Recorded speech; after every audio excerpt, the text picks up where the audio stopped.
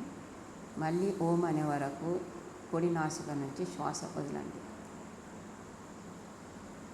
శ్వాస తీసుకునే సమయంలో కానీ వదిలే సమయంలో కానీ ఏ నాసిక వైపు నుంచి మనం క్రియ చేస్తామో అక్కడనే ధ్యానం చేస్తే అదే నాసిక నుంచి క్రియ జరుగుతుంది. ఓ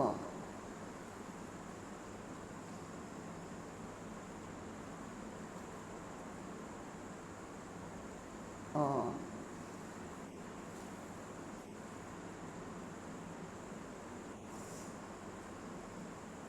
మెల్లగా తీసుకోండి, మెల్లగా వదలండి.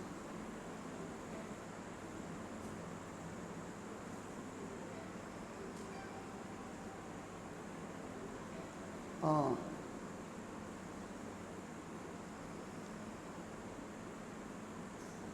కేవలం శ్వాసపైనే ధ్యానం ఉంచండి. ఓ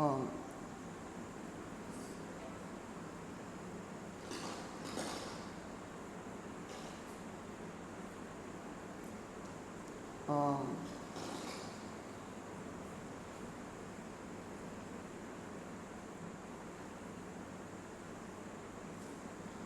ఓ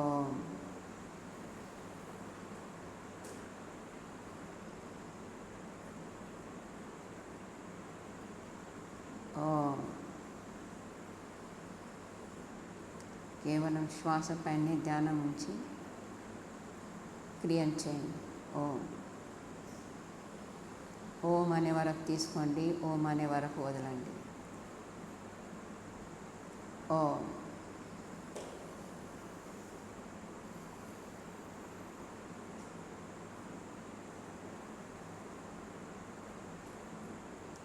ఓ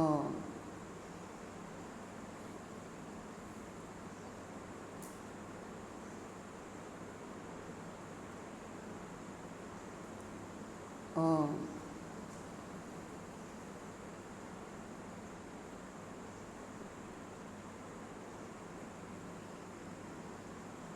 ఓ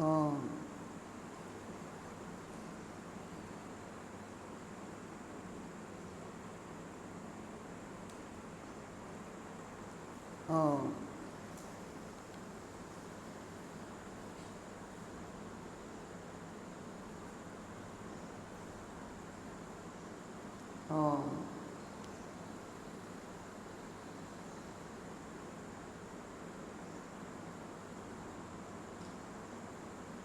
ఓ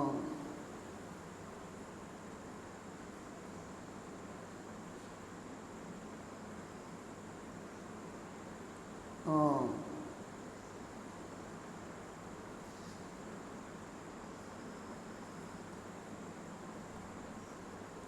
ఓ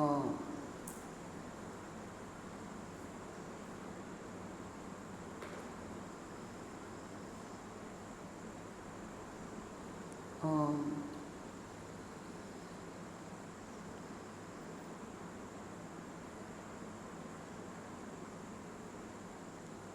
ఓ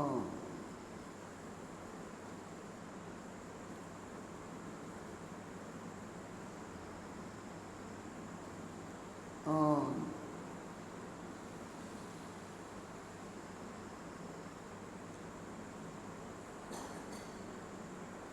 ఓ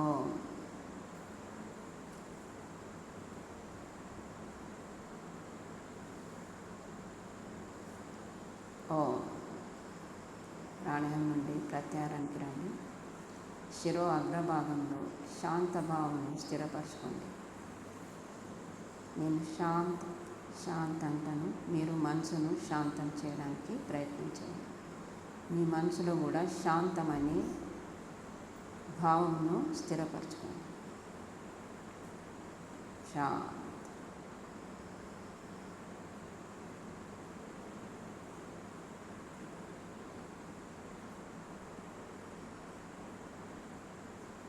శాంత్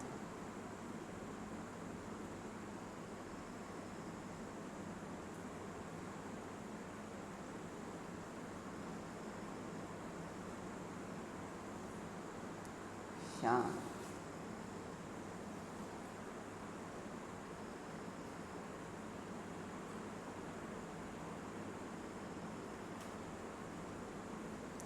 శాంతి.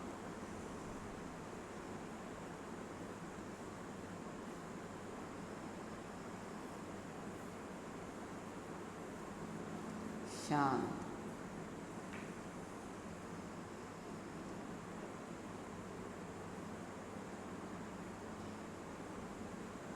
శాంతి. మనసు అన్ని ఇంద్రియాల యొక్క విషయాల నుండి మనసును శాంతపరచడానికి ప్రయత్నించండి. శాంతి. స్వవిషయాన్ సంప్రమోష చిత్తస్వరూపానుకార ఇవేంద్రియానాం ప్రత్యాహార. అన్ని ఇంద్రియాలు వాటి వాటి విషయాలను వదిలేసి చిత్తం యొక్క రూపంలో ఉండడము, శాంతభావంలో ఉండడమే ప్రత్యాహారం. ఒక్క ప్రత్యాహారం సిద్ధిస్తే అన్ని విషయాల పైన సిద్ధి దొరకగలుగుతుంది. ధ్యానం చాలా సులభంగా కాగలుగుతుంది.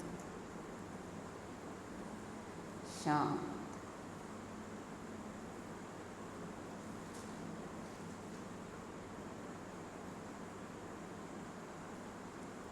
శాంతి.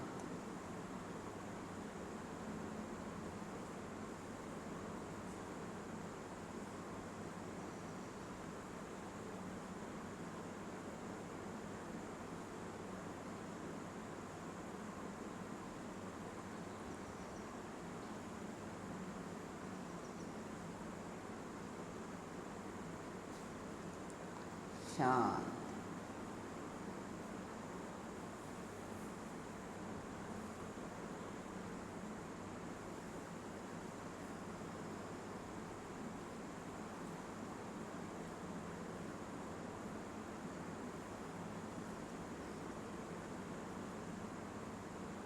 శాంతి.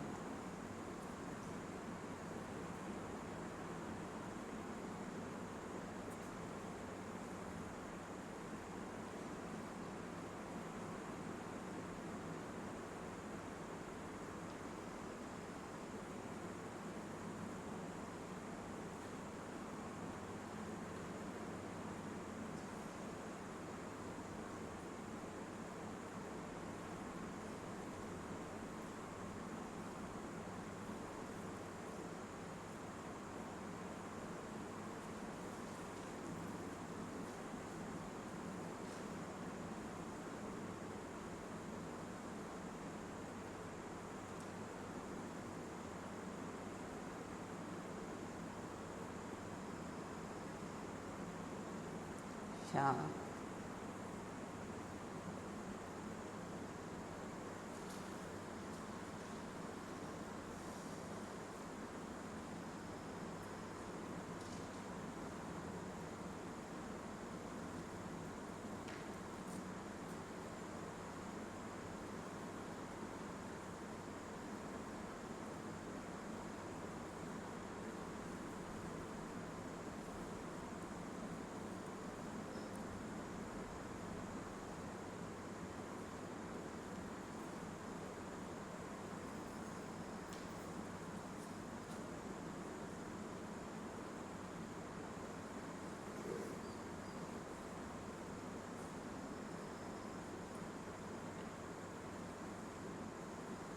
శాంతి.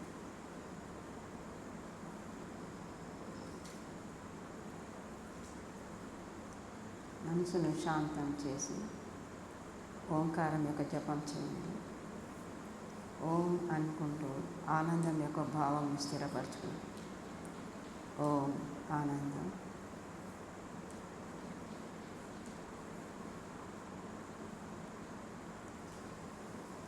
ఓం ఆనందం. కేవలం ఓం అని జపం చేస్తూ భావం ఆనందంలో పెట్టుకోండి. ఓం ఆనందం.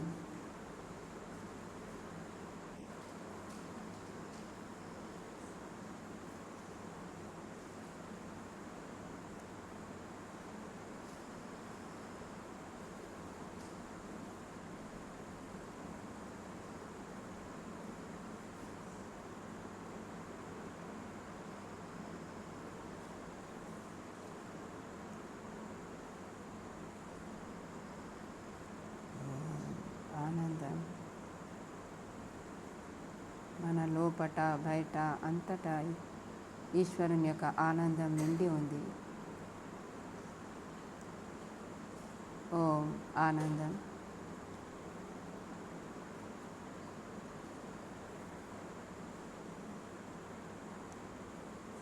బ్రహ్మై వేదమమృతం పురస్తాత్ బ్రహ్మ పశ్చాత్ బ్రహ్మ దక్షిణశ్చోత్తరేణ అధశ్చోర్ధ్వంచ ప్రసృతం బ్రహ్మై వేదం విశ్వమిదం వరిష్టం. నా ముందు పరమాత్మ నిండి ఉన్నాడు, నా వెనుక పరమాత్మనే వ్యాప్తమై ఉన్నాడు, నా పైన పరమాత్మనే వ్యాప్తమై ఉండు, నా అన్ని దిశలలో పరమాత్మనే వ్యాప్తమై ఉన్నాడు. ఆ భావంతోనే ఓంకారం యొక్క జపం చేస్తూ ఆనందం యొక్క భావంలో ఉండడానికి ప్రయత్నించండి. ఓం ఆనందం.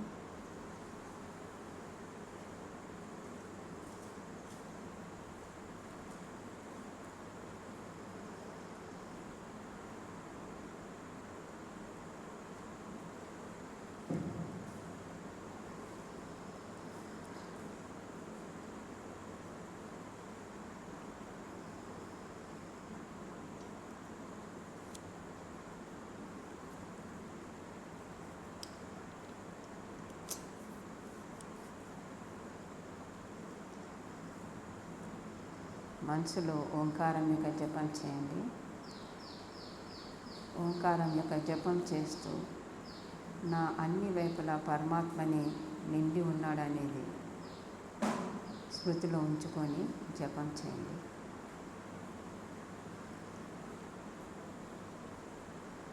బ్రహ్మై వేదం అమృతం పురస్తాత్, నా ముందు పరమాత్మని వ్యాప్తమై ఉన్నారు. బ్రహ్మ పశ్చాత్, నా వెనుక కూడా పరమాత్మనే వ్యాప్తమైంది. అధశ్చోర్ధ్వం చ ప్రసృతం, నా పైన కింద అంతటా ఈశ్వరుడే నిండి ఉన్నాడు. విశ్వమిదం వరిష్టం, ఈ సమస్త జగత్తు కేవలం పరమాత్మతోనే నిండి ఉంది. ఓం ఆనందం.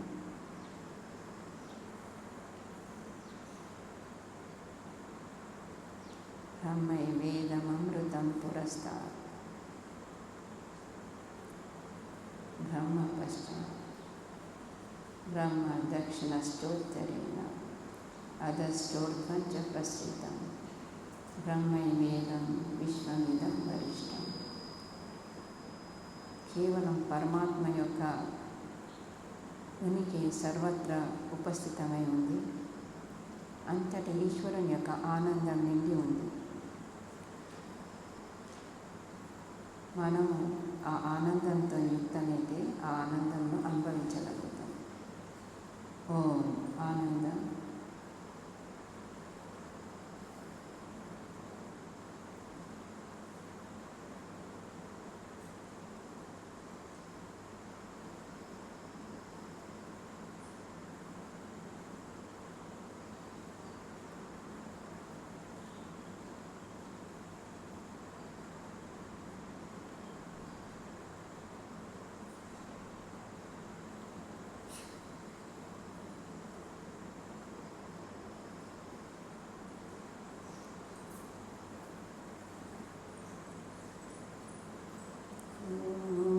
శాంతి శాంతి శాంతి.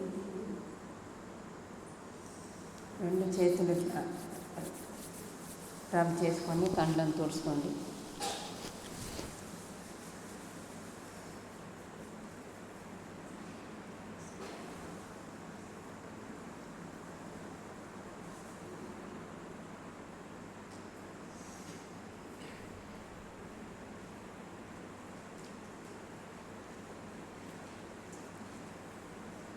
ధ్యానం చేసే స్వభావము ఎవరికి ఉంటుందో వాళ్ళు తప్పకుండా ఉన్నతి పొందగలుగుతారు. ధ్యానం సమయంలో కూడా చంచలం చేసుకుంటే మనం ప్రగతి చేయడం చాలా కష్టం. సో ధ్యానం అన్నింటికన్నా ముఖ్యమైనది. ఒక్క ధ్యానంతోనే విద్య వస్తుంది. ధ్యానంతో పరమాత్మని దొరకగలుగుతాడు. ఇంకా వేరే విషయాలు సమస్తం ఈశ్వరుని యొక్క వ్యవస్థ లోపల కేవలం ధ్యానమే ప్రముఖమైనటువంటి. ఒక ధ్యానమే లేకుంటే విద్య కూడా రాదు, ఏ పని సరిగ్గా చేయలేము, ఏది అవగాహన చేసుకోలేము. పరమాత్మనైతే పొందడం చాలా దూరమైన విషయం. సో అందరూ ఈశ్వరుని పొందడం చాలా కష్టం అని అనుకుంటారు. కానీ కృష్ణుడు చాలా గొప్పగా భగవద్గీత తస్యాహం సులభ పార్థ నిత్యయుక్త సేవ్య. హే పార్థ, నన్ను ఒట్టిగానే మనుషులు నిందించడం నేర్చుకున్నారు, నేను దొరకనని. తస్యాహం సులభ పార్థ, నేను చాలా సులభున్నయ్యా, నేను చాలా సరళంగా దొరికేవాడిని. నేను ప్రాతకాలం కూడా మీకు చెప్పినాను, అన్నిటికీ మనం కళ్ళను ఉపయోగించుకుంటాం, చెవులను, కాళ్ళు, చేతులు, నాసికను, మాట అన్నీ ఉపయోగించుకుంటాం ఈ లోకంను గురించి. కానీ పరమాత్ముడు ఎంత గొప్ప వరదానం ఇచ్చింది మనకు. ఏమి చెయ్యకపోవడము పరమాత్మ పొందడం. కళ్ళతో చూడకు, చెవులతో వినకు, నాసికతో శ్వాస తీసుకో. శ్వాస ధ్యానం చేసేటప్పుడు అదంతలా అది ఆగిపోతుంది, మనం ఆపే అవసరం ఉండదు. ఎంతెంత ధ్యానం లోపలికి సూక్ష్మంగా పోతామో అంతంత శ్వాస తగ్గిపోతుంది. సో ఈశ్వరుని పొందడానికి మనకు ఆయన శ్వాస కూడా అవసరం లేదు. కాళ్ళు చేతులైతే ఏం పని చేయకుండానే కూర్చుంటాం. కానీ జాగ్రత్తగా పరమాత్మని జ్ఞాపకం ఉంచుకోవడం మటుకు చాలా ముఖ్యం. నిరంతరం ఈశ్వరుని ఏదైతే జ్ఞాపకం ఉన్నదో అది కంటిన్యూషన్ చేయడం. ఆ కంటిన్యూషన్ యొక్క ఒక్క ధారగా పరమాత్మని యొక్క విషయం ధ్యానం ఉంచుకుంటే అది ధ్యానంగా మారిపోతుంది. మనము కొంచెం సమయం పూజ చేస్తాం, మనకు ఇంకొకటి ఆలోచిస్తాం, మనకు ఇంకొకటి ఆలోచిస్తాం, అప్పుడు ధ్యానం కాదు.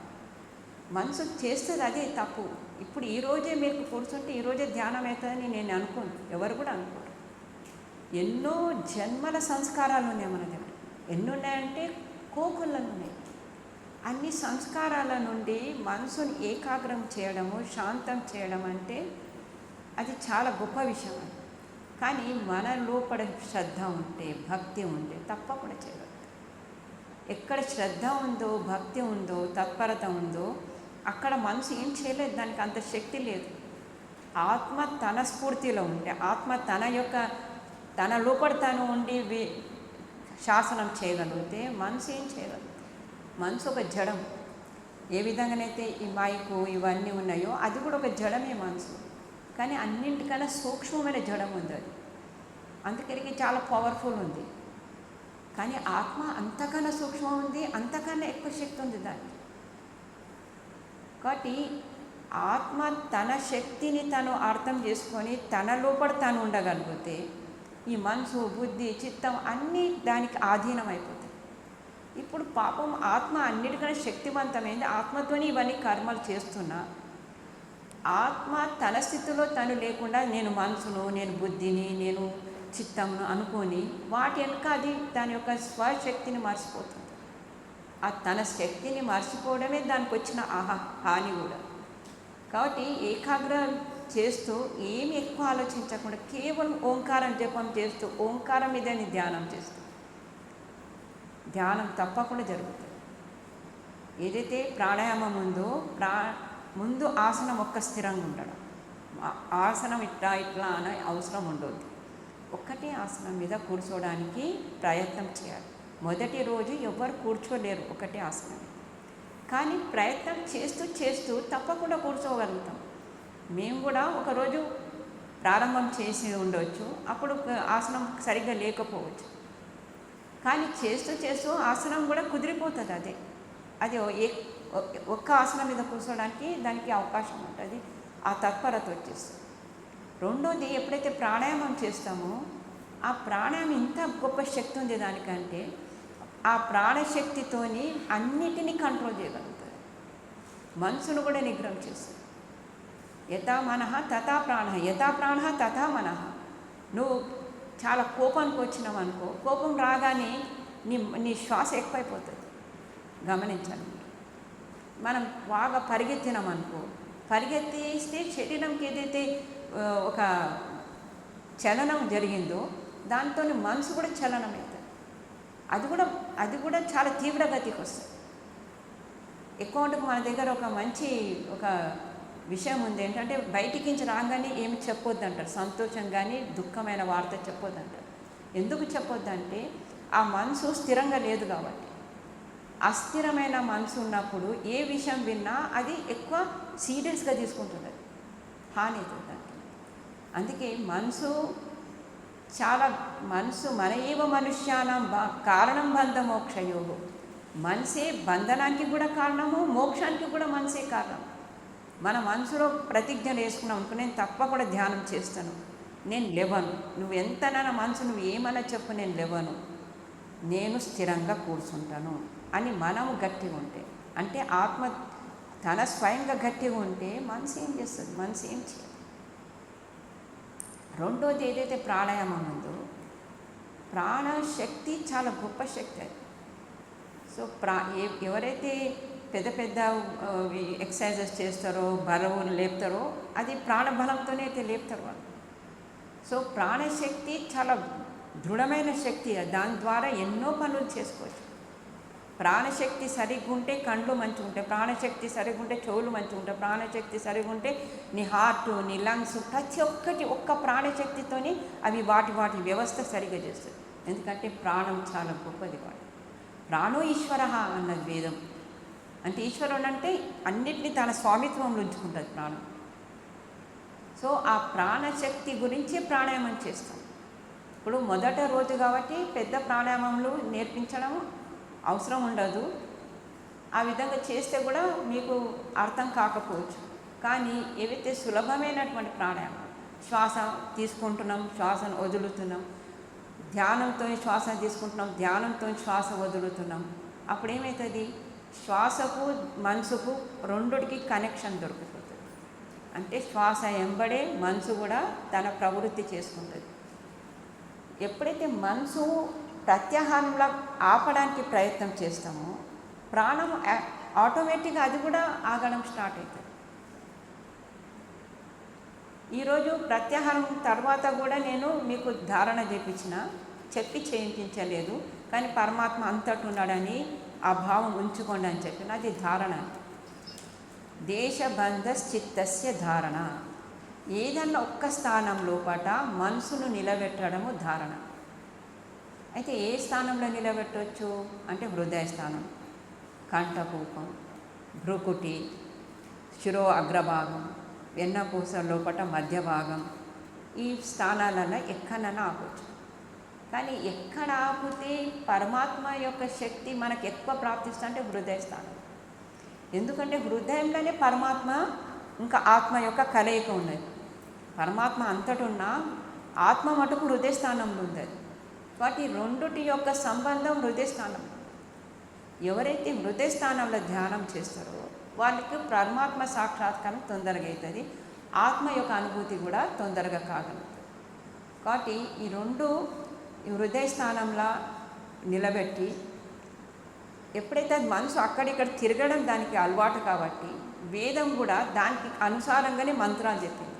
బ్రహ్మై వేదం అమృతం పురస్తాత్.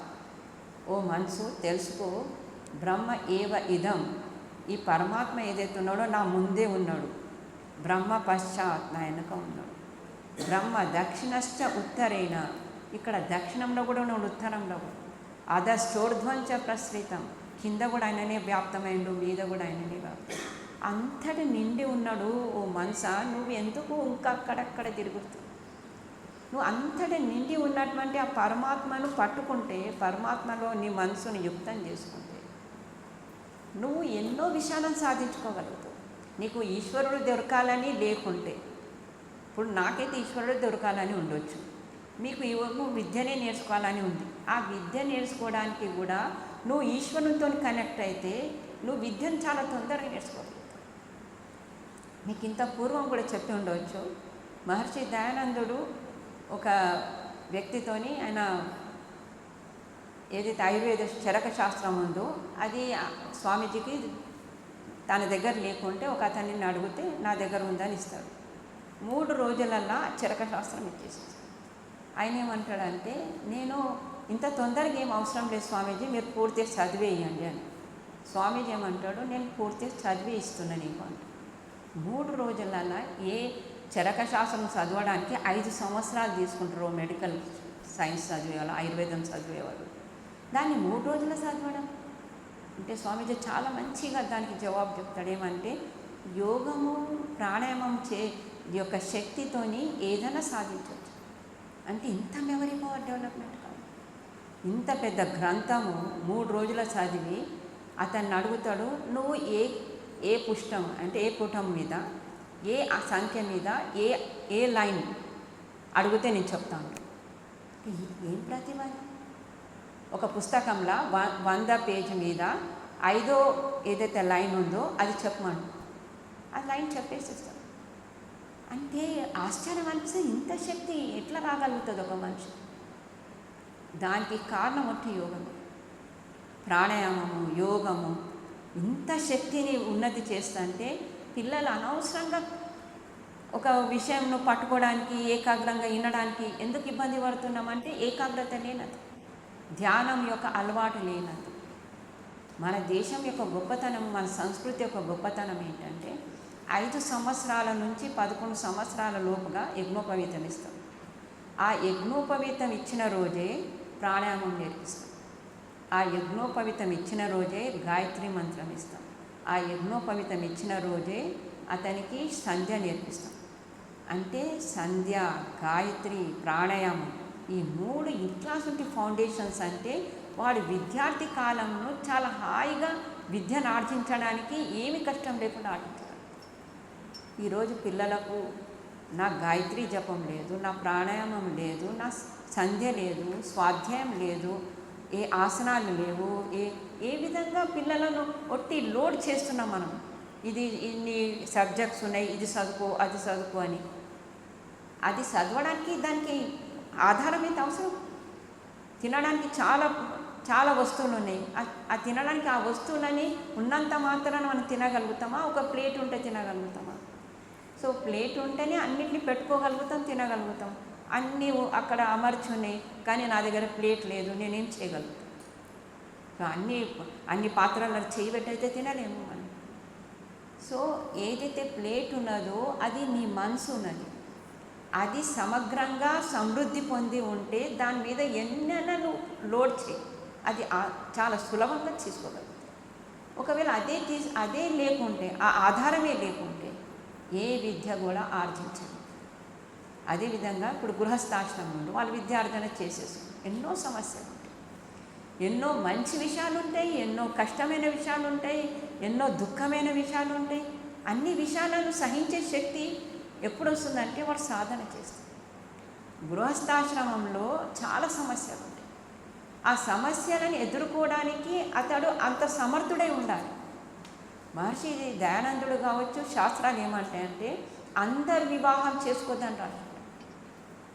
ఎవరికైతే మానసిక బలం లేదో, శారీరక బలం లేదో, భౌతిక బలం లేదో వాళ్ళు వివాహం చేసుకోతారు. చేసుకుంటే చాలా హాని పొందుతారు.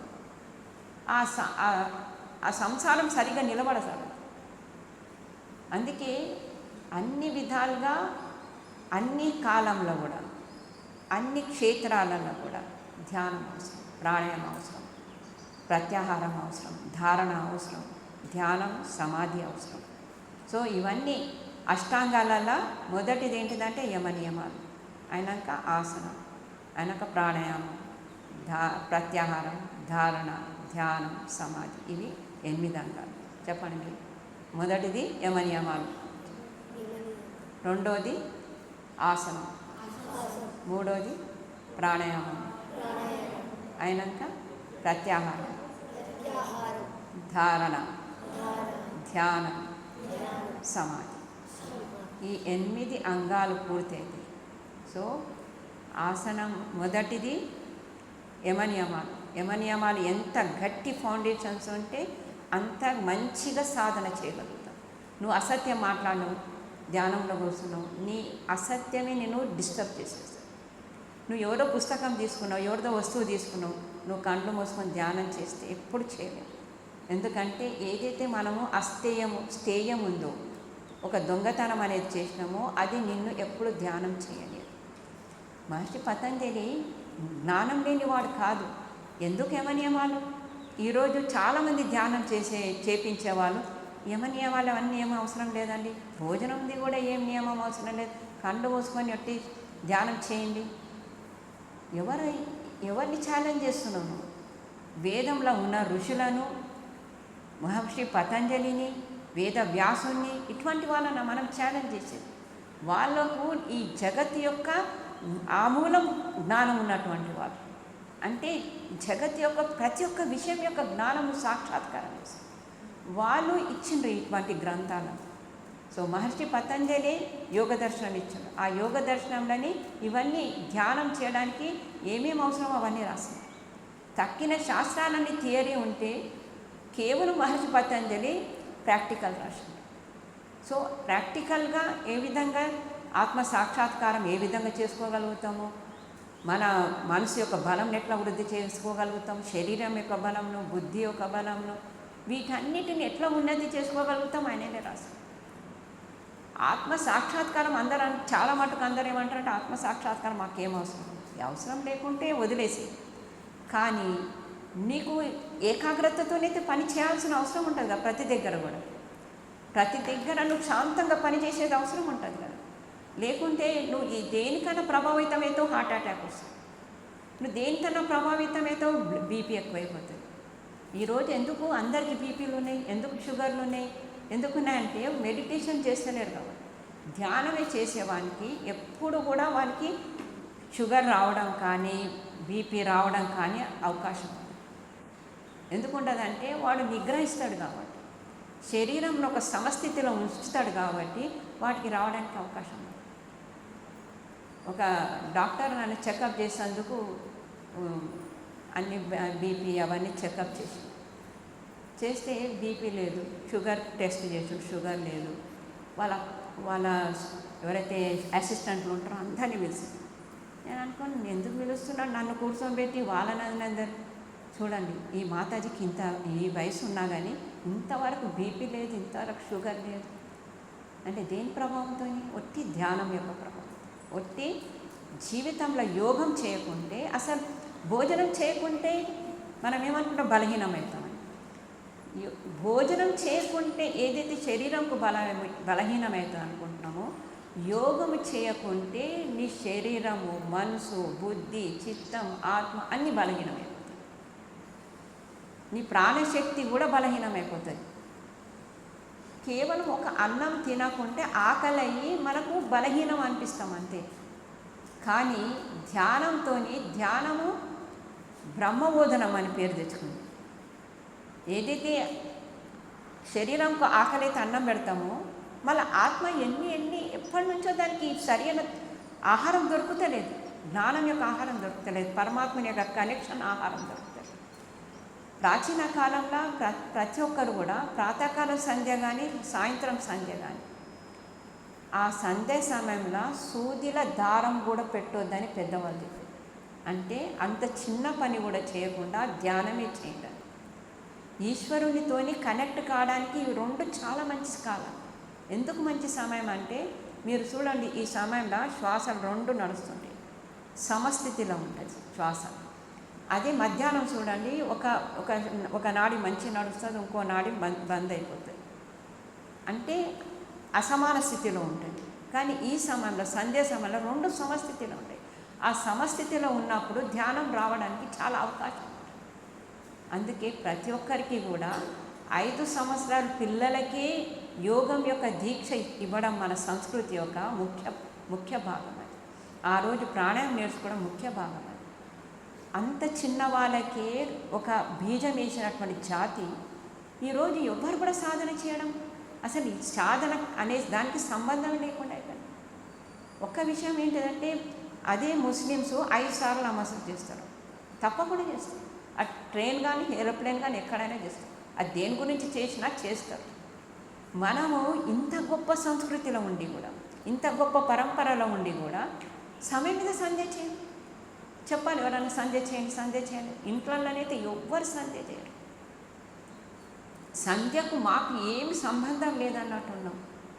చాలా పరివర్తనం అవసరం ఉంది మన జాతికి. ఎంతవరకు మనము సాధన చెయ్యమో మన దగ్గరికి శక్తి రాదు, మన దగ్గర ఆత్మబలం రాదు, ఎవరిని కూడా ఎదిరించలేము, ధర్మంను స్థాపించుకోలేము.